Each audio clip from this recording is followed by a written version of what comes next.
It is scary how incompetent that person is. Let's bring in EJ Antoni. He is competent. He's an economist at the Heritage Foundation and the in-house economist for the Vince Coglianese Show. EJ, good to have you back with us. Thank you, sir. Vince, my pleasure. Thank you for having me. Untangle what we just heard, would you? But what's there to untangle? I mean, he just told you it's not very confusing, right? I mean, didn't that make sense, right? Oh my God. Oh my goodness! You know what? I feel like I feel like that moment in Billy Madison where the fake game show host says, "Billy, nothing you said in that incoherent rambling made any sense. We've all been made dumber for having listened to you." I mean, my goodness, Vince, this is what you get when you have a musician turned social worker as your chief economic advisor. I mean, either the man's IQ begins with a decimal point, or he literally has just never taken an economics class or read an economics book in his entire life, and I don't know which it is. It's a problem that the head economist for the United States government has no idea how the national debt actually works, correct? Correct. So let's clear it up real quick in really simple terms. Yes, the United States creates its own currency, and when it does that, it causes inflation. Why? Because you are diluting the value of each individual dollar. It's like pouring water into wine. Yes, the total volume of liquid is growing, but the actual amount of wine has not increased. You're lowering the concentration of wine in that liquid. That's essentially what happens when we create money. Now, if you're creating money at the same rate as you're growing the economy, then the relative relationship there isn't changing, right? If you double the amount of money there is, at the same time the economy doubles in size, you have the same amount of money chasing around the same amount of goods and services, and so prices won't change. The problem that we've seen over the last 4 years has been the government printing way more money than the economy is growing. And that means we have more money relative to the size of the economy. So you have more dollars competing for fewer goods and services. That's driving up prices. And yet he sits there like he doesn't even understand what the money is spent on. He's like, yes, we print money and then we spend it on, and then he blanks out. How is that even possible? You spend it on all of the crazy things that government doesn't have the money to pay for. Exactly. I mean, again, I don't know if the man truly is just this stupid or if he's just this incompetent, and I'm not sure which is worse. But at the end of the day, again, here's how it works. The government is borrowing money because they're spending more than they take in. Now, there's multiple ways to finance that borrowing, right? You can either borrow from the public. So that's where you, I, or one of the listeners buys a treasury bond or a treasury bill or a treasury note, some kind of debt instrument from the treasury. And so we hand them our money and they hand us a promise to repay with interest sometime in the future. So if you do that, the money is simply changing hands, right? We're not actually increasing the amount of money. No harm, no foul. The problem is when they borrow from the Federal Reserve, because when the Fed writes a check, they're doing it out of basically a magical checking account that has a perpetual zero balance. So when they write a check, the money is literally created out of nothing. Likewise, when the Fed gets paid, the money goes back into that bottomless pit and is extinguished. And so what the Fed has been doing is essentially buying these securities much faster than it has sold them over the last 4 years. In other words, it has caused a net increase in the amount of money. That is inflationary.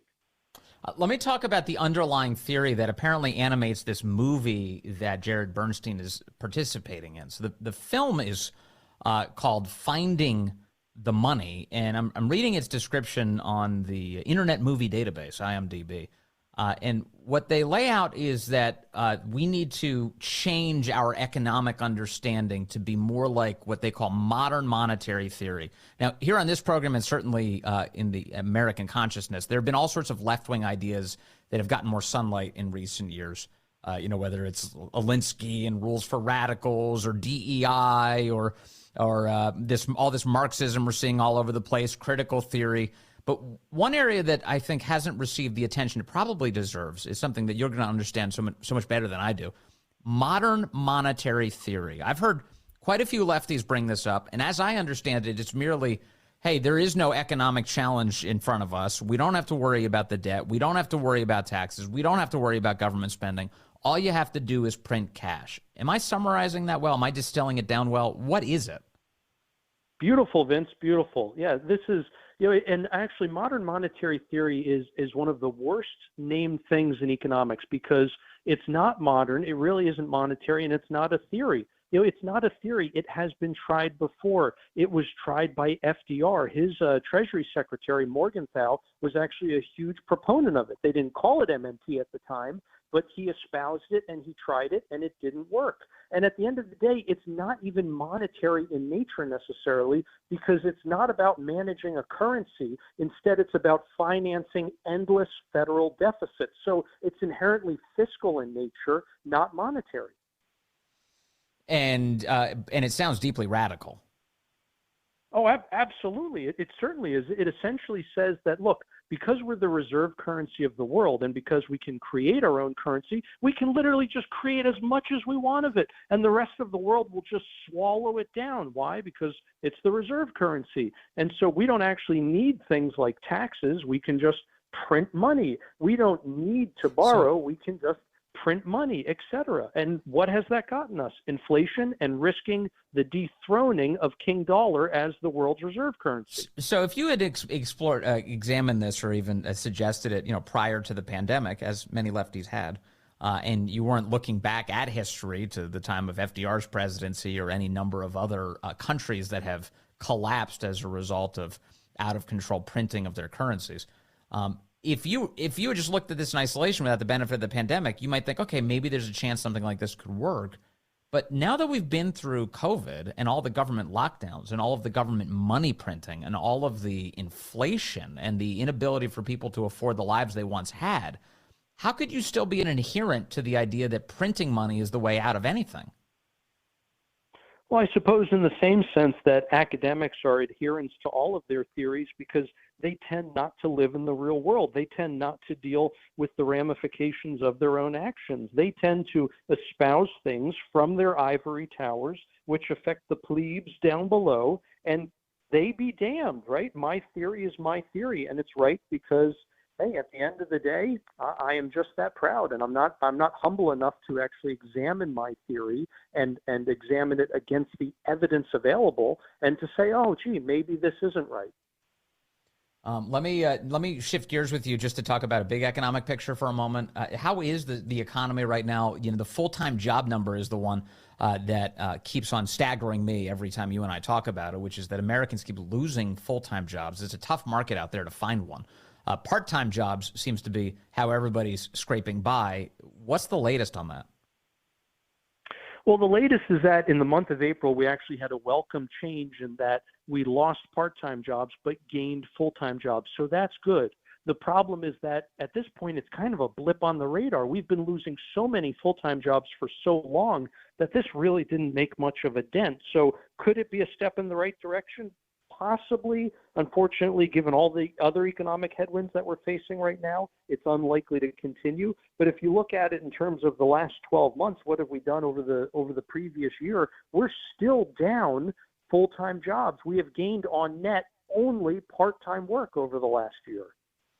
Wow. So over the last 5 months, a big collapse in full-time jobs. Last 12 months. I mean, I don't mean just this year to date. I mean the last 12 months. So from April of last year to April of this year. Wow. Okay, but I'm only just trying to make this comparison, which is, I guess, the last time I'm reading here, the number of full-time jobs declined this much in just a 5-month period was 1994. So now we're going back a long time, to 30 years, to get to a point where you say that's how many jobs we lost. So in other words, like the words that keep coming out of the White House is everything's fine, but clearly it's not. And if you're looking at the polling on this question, Americans are very much blaming Joe Biden for this. And rightly so, because it is the policies of this administration which have hamstrung economic growth, which have driven up prices throughout the economy, not just generally because of inflation, but also specifically in the energy market because of their war on American reliable energy, and also in the housing market. I mean, housing is just completely unaffordable today because of the violent changes in not just prices, but also interest rates, which again stem from excess government spending and borrowing. And so if you just take the median home, for example, we're not talking a mansion here, just the median price home, the monthly mortgage payment on that is literally twice what it was in January of 2021. I mean, how on earth is anyone supposed to afford a home today? Well, I presume the answer from the modern monetary theory people is that, well, the government will just print more money, or you'll live in government housing from now on. Forget buying a home. Forget that dream. You'll just live in some sort of government housing, and we'll take it from here. Well, seeing as how the authors of MMT and now today the big proponents of it are all socialists, that sounds like a dream to them. Yeah. All right. Well, thank you for having your head on straight and getting an actual economics education, unlike the music guy, the music man, which is good. But by the way, that's a perfect analogy for him, the music man, because isn't the whole point of the music man that guy's a fraudster in the musical? Well, Jared Bernstein. Yes, the flim flam music man. Exactly, Vince. Yeah, the music man, Jared Bernstein. All right, I think we've settled on a nickname for the guy. Thank you very much, EJ Antoni. Good to talk to you as always.